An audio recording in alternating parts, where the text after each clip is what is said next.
रमेश बांस से सूप दौरा बनाने का काम किया करता था। इतनी बांस से बहुत कम सूप दौरा बन पाएगा। मैं जंगल जाकर बांस ले आता हूँ। रमेश की कमाई सूप दौरा बेचकर ही होता है। वो बांस काटने लगता। अचानक बांस उसके ऊपर गिर जाता। तभी से वह पाहिज हो गया। इसलिए शीला के ऊपर सारा जिम्मेदारी आ गया। मैं बाजार में सूप दौरा बेचने जा रही हूँ। शीला बाजार के किनारे सूप दौरा बेचने लगी। बहुत समय हो गए, लेकिन अभी तक मेरी एक भी सूप दौरी नहीं बिकी। शीला निराश होकर घर वापस आ गई। क्या हुआ शीला, तुम उदास लग रही हो? सोचा था छठ पूजा के दिनों में अच्छी कमाई हो जाएगी, जिससे मैं अपने पति का इलाज कराती। चिंता मत करो, अभी छठ पूजा के कुछ दिन बाकी है। हमें छठ मैया पर भरोसा है। हमारे सूप दौरा जरूर बिकेंगे। हे छठी मैया, मदद कीजिए। आज हमारी एक भी सूप दौरा नहीं बिकी।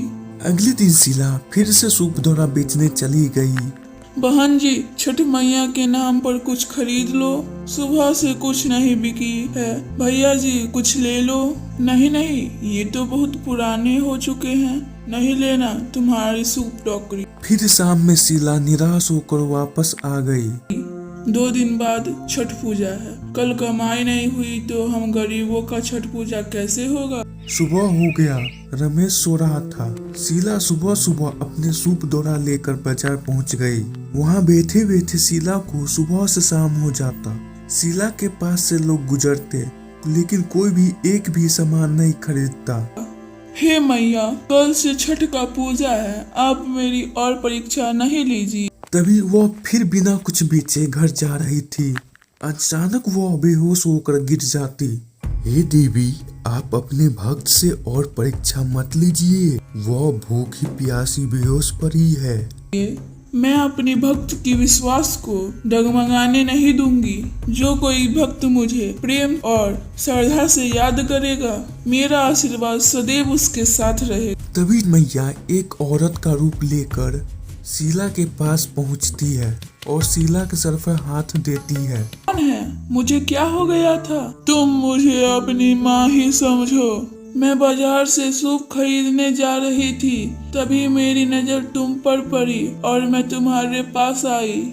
ये सूप दौरा तुम्हारे हैं? हाँ माँ, ये सब मेरे ही हैं। बाजार में एक भी सूप दौरा नहीं बिकी। तुम मुझे भी सूप दौरे दे दो।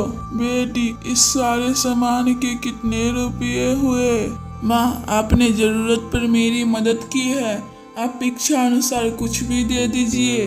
ठीक है बेटी, तुम ये पहले रखो, इससे तुम्हारे सामान का धन उचित है। उसके बाद शीला वहाँ से चली जाती। जो कोई भी प्रेम भाव से छठ पूजा करती है, मैं उसकी सारी परेशानी दूर करती हूँ। घर पहुंचकर शीला रमेश को सारा बात बताती है।